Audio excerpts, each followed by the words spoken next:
Hello students. Metallurgy की last video में मैंने एक्सप्लेन किया था एक फ्लो चार्ट के थ्रू कि मेटलर्जी में क्या क्या स्टेप्स इन्वॉल्व्ड हैं और उनमें ओर से लेकर मेटल तक को एक्सट्रैक्ट करने में क्या क्या प्रोसेसेस इन्वॉल्व्ड हैं। उस वीडियो में मैंने कहा था कि इसमें एक स्टेप है रिडक्शन, और इसकी मैं सेपरेट वीडियो कवर कर दूंगा क्योंकि इसकी डिटेल थोड़ी ज्यादा है। तो जस्ट फॉर रिवीजन सेक मैं आपको बता दूं कि रिडक्शन वाले में ये तो टॉपिक है इलेक्ट्रोलाइटिक रिडक्शन का, बट इससे पहले जो आपको मैंने लास्ट वीडियो में बता दिया, जस्ट फॉर रिवीजन सेक ये बता दूं कि अगर सपोज मेटल रिएक्टिविटी सीरीज में लीस्ट यानी सबसे नीचे लाई करता है तो उसका रिडक्शन बाय हीट एलोन है, दैट इज HgO को सिंपली हीट कर दो तो Hg हमें सेपरेट मिल जाएगा, तो it is called reduction by heat alone, number one. Then मैंने बताया था स्मेल्टिंग प्रोसेस। स्मेल्टिंग प्रोसेस ये है कि अगर सपोज कोई मेटल अपना ऑक्सीजन फ्री नहीं करता बाय हीटिंग एलोन तो हमें कोई ना कोई रिड्यूसिंग एजेंट चाहिए। तो हम सपोज लेटर से जिंक का ऑक्साइड है तो हम एक cheap reducing agent coke use कर लेते हैं तो हमें जिंक सेपरेट मिल जाता है। तो इस तरह से मेटल को ऐसे भी ऑब्टेन कर सकते हैं। देन मैंने बताया था अगर सपोज रिएक्टिविटी सीरीज में इससे भी ऊपर लाई करें तो उसके लिए फिर ये रिड्यूसिंग एजेंट सेटिस्फैक्टरली मेटल को रिड्यूस नहीं कर सकता। Then we require a costlier reducing agent called aluminium. Suppose manganese dioxide है MnO2, अगर इसमें एल्यूमिनियम यूज करें तो मैंगनीज फ्री हो जाएगा और एल्यूमिनियम का ऑक्साइड अलग हो जाएगा। तो इस तरह से मेटल्स को ऑब्टेन कर सकते हैं by heat alone, by reduction with Coke, by reduction with aluminium. But अब यह कि अगर सपोज इससे भी ऊपर लाई करते हैं मेटल्स तो वो इन तीनों में से किसी प्रोसेस से मेटल में फ्री नहीं होते। तो इसलिए मैंने आपको लास्ट वीडियो में बताया था कि oxide and halide of highly reactive metals are reduced to free metal electrolytically. Electrolytically means उनमें से करंट पास करके, जिसके एग्जांपल में आपके सिलेबस में NaCl है जिसको मैं डिटेल से डिस्कस कर रहा हूं। एक थोड़ा सा आपको एल्यूमिनियम ऑक्साइड का भी बता दूंगा। जैसे सपोज NaCl है, यहां से Na ऑब्टेन करना हो, ये प्रोसेस मैं डिटेल से बता रहा हूं। इसी तरह से कैल्शियम का क्लोराइड और मैग्नीशियम का क्लोराइड, और एक सपोज एल्यूमिनियम का ऑक्साइड हो Al2O3, इसमें से भी मेटल फ्री करना हो तो इसका नाम है हॉल्स प्रोसेस। प्रोसेस तो पूरा सिलेबस से डिलीटेड है, बट हॉल्स प्रोसेस में एल्यूमिनियम ऑक्साइड से यानी मोल्टन एल्यूमिना से एल्यूमिनियम को फ्री करने का मेथड आपको सारा डिटेल बताई जाती है उसके अंदर। देखिए इसके अंदर बड़े छोटे छोटे इंपॉर्टेंट क्वेश्चन है जहां पर स्टूडेंट्स रॉन्गली आंसर करते हैं और एग्जामिनर डेलिबरेटली ऐसा क्वेश्चन, ट्रिकी क्वेश्चन पूछते हैं कि उसका आंसर स्टूडेंट को पता होना चाहिए। जैसे सपोज मैंने सबसे पहले यूज किया word we take molten NaCl in electrolytic tank, it is electrolytic tank molten NaCl।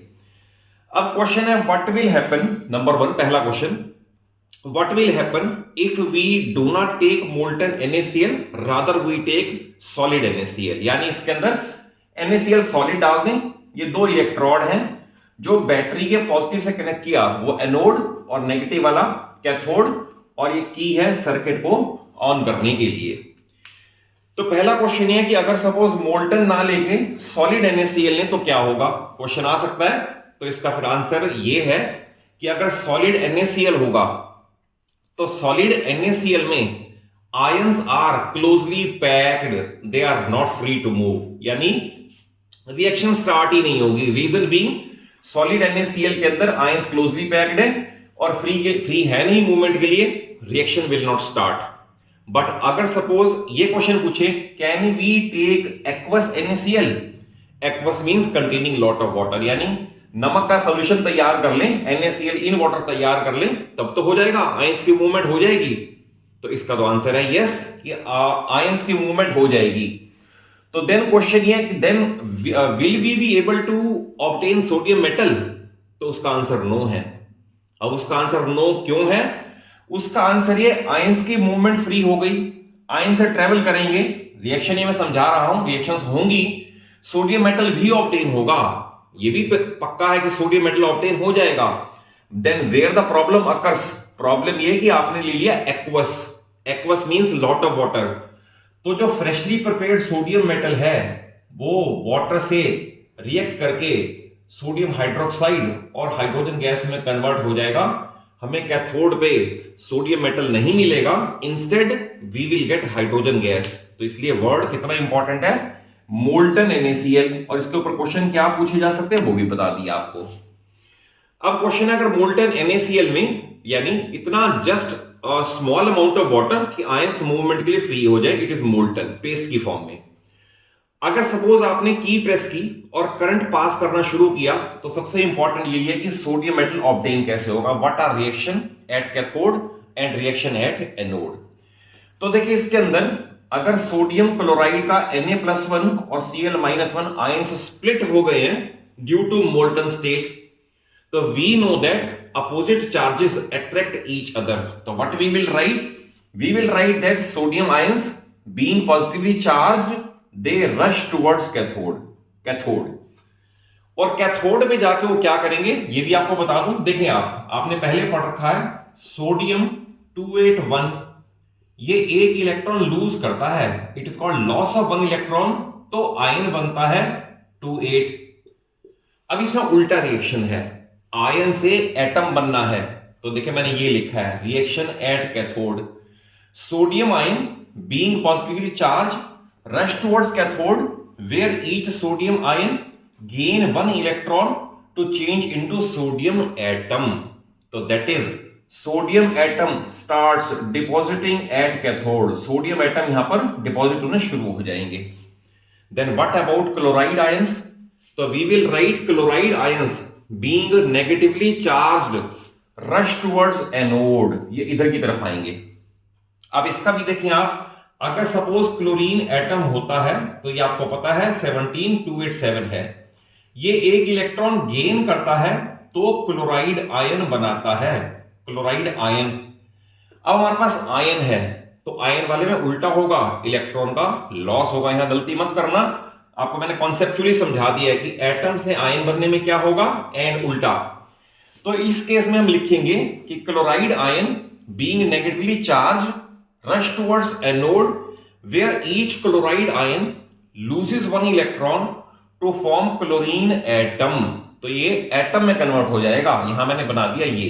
Then what about this reaction, तो ये लिखा जाएगा chlorine atom being highly reactive immediately combines with another chlorine atom to form chlorine gas। in this way chlorine gas is liberated eight anode. तो that is हमारा purpose था sodium metal को obtain करना। तो सोडियम मेटल सारा cathode पे इकट्ठा हो जाएगा जहां से हम इसको सेपरेट कर सकते हैं। लाइकवाइज में अब एल्यूमिनियम ऑक्साइड का सिर्फ आपसे पूछ सकते हैं कि एल्यूमिनियम मेटल कैसे ऑब्टेन होगा, वो मैं यहां पर छोटे से ब्लॉक में आपको बता देता हूं कि we take molten alumina in electrolytic tank on passing current. तो ये भी ऐसे ही हो जाएगा, एल्यूमिनियम आयन में स्प्लिट अप हो जाएगा और ऑक्साइड आयन में कन्वर्ट हो जाएगा। तो जैसे इसका कॉन्सेप्ट समझाया इलेक्ट्रॉन लूज करके, तो ऐसे ये 3 इलेक्ट्रॉन गेन करके एल्यूमिनियम एटम में कन्वर्ट हो जाएगा। तो लाइकवाइज मेटल याद रखना, मेटल हमेशा कैथोड पे ही ऑब्टेन होता है, तो एल्यूमिनियम मेटल कैथोड पे ऑब्टेन हो जाएगा। और ऑक्साइड आयन ये 2 इलेक्ट्रॉन लूज करके ये ऑक्सीजन एटम में कन्वर्ट होगा, जो उसी सेम लॉजिक से बीइंग अनस्टेबल एक और से कंबाइन हो जाएगा और oxygen gas will be liberated at anode. तो ये सारा electrolytic reduction, that is reduction by passing electric current for highly reactive metals, और उनमें भी for their oxides and halides, मैंने इस पार्ट में एक्सप्लेन किया है। नेक्स्ट पार्ट में इलेक्ट्रोलाइटिक रिफाइनिंग बता देता हूं, दोनों अलग अलग प्रोसेस हैं। ये इलेक्ट्रोलाइटिक रिडक्शन है, याद रखना।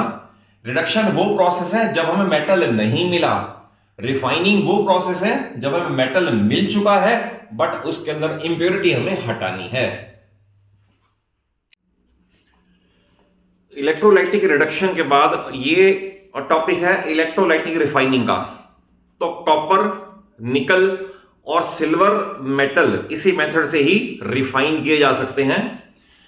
तो ये सपोज एक कॉपर का इम्प्योर ब्लॉक है, इम्प्योर ब्लॉक मीन इसके अंदर इम्प्योरिटी है जो हमें निकालनी है। लेट अस से अगर 1 करोड़ कॉपर के पार्टिकल्स हैं और इसमें 1000 सिल्वर या गोल्ड, इसमें इम्प्योरिटी भी सिल्वर या गोल्ड ही होती है, ज्यादा से ज्यादा आयरन होती है। लेट अस से इसमें 1000 पार्टिकल्स अंदर फंसे हुए हैं जो कि गोल्ड और सिल्वर के हैं और वो हमें सेपरेट करने हैं। तो देखें इस प्रोसेस से कैसे इंप्योरिटी यानी गोल्ड सिल्वर के पार्टिकल्स अलग हो जाएंगे और बिल्कुल 100% प्योर कॉपर अलग हो जाएगा। तो देखिए यह है इलेक्ट्रोलाइटिक टैंक जिसके अंदर हमने इम्प्योर कॉपर का एक थिक ब्लॉक ले लिया है जिसका हमने प्योरिफिकेशन करना है, जिसकी हमने रिफाइनिंग करनी है। इसे बैटरी के पॉजिटिव से कनेक्ट कर दिया, इट इज कॉल्ड एनोड। और एक थिन स्ट्रिप ऑफ कॉपर ले ली, ये प्योर कॉपर है, it is taken as cathode. एक इसमें आपको ये भी बता दूं, बड़ी इंपॉर्टेंट बात यह है कि यह प्रोसेस डायरेक्ट करंट डीसी से हो सकता है, ऑल्टरनेटिंग करंट यानी जो घर में आप इलेक्ट्रिक करंट आता है पावर स्टेशन से, ये ऑल्टरनेटिंग करंट है। तो ऑल्टरनेटिंग करंट इसमें काम नहीं कर सकता, दोनों अलग अलग तरह के हैं, जो कि कुछ पार्ट इसका मैंने अपने फिजिक्स के इलेक्ट्रिसिटी पार्ट में भी कवर किया हुआ है। एसी और डीसी के एडवांटेजेस क्या हैं, एसी और डीसी में डिफरेंसेस क्या हैं। तो याद रखना इसके अंदर डायरेक्ट करंट यूज होता है, ऑल्टरनेटिंग करंट यूज नहीं होता। तो इसमें pure strip of copper is taken as cathode और कॉपर का कोई सा भी वाटर सॉल्युबल सॉल्ट यानी जिस भी मेटल को आप रिफाइन कर रहे हो, लेट अस से आप निकल को कर रहे हो तो निकल का ही कोई वाटर सॉल्युबल सॉल्ट, अब हम कॉपर का कर रहे हैं, कॉपर का ही कोई water soluble salt, let us से कॉपर सल्फेट सॉल्यूशन, एसिडिफाइड इसलिए लिख दिया सो दैट कंडक्टिविटी बेटर हो जाए।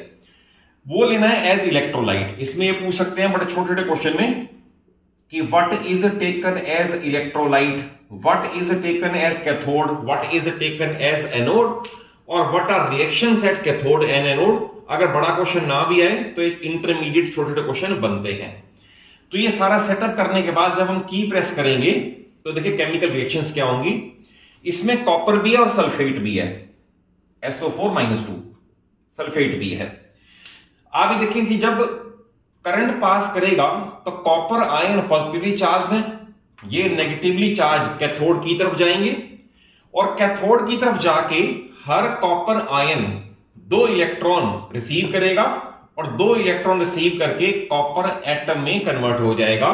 तो that is again we will say copper atom starts depositing at cathode, इसके आसपास डिपॉजिट होने शुरू हो जाएंगे। इक्विवेलेंट अमाउंट यहां से ब्रेकअप होगी, ऑब्वियस है, रिएक्शन एट एनोड पे इस पे कॉपर एटम्स हैं तो कॉपर एटम में हर कॉपर एटम 2 इलेक्ट्रॉन लूज करेगा, इंपॉर्टेंट ये है, यहां से लूज करेगा और सॉल्यूशन में आएगा और इक्विवेलेंट अमाउंट कॉपर आयन इधर चले जाएंगे तो इलेक्ट्रॉन लूज करके कॉपर आयन में कन्वर्ट हो जाएगा जो कि लगातार सॉल्यूशन में आएंगे और मैंने आपको बताया इक्विवेलेंट कॉपर आयन इधर चले जाएंगे। और फाइनली होगा क्या, फाइनली ये होगा कि सारा कॉपर यहां से वहां ट्रांसफर हो जाएगा, यानी ये तो फिर थिक हो जाएगा, सारा कॉपर यहां आ गया और गोल्ड और सिल्वर के पार्टिकल्स क्योंकि इससे भी लीस्ट रिएक्टिव हैं, बीइंग अनरिएक्टिव वो जस्ट इसके यहां पर बॉटम पे सेटल हो जाएंगे and it is called anode mud.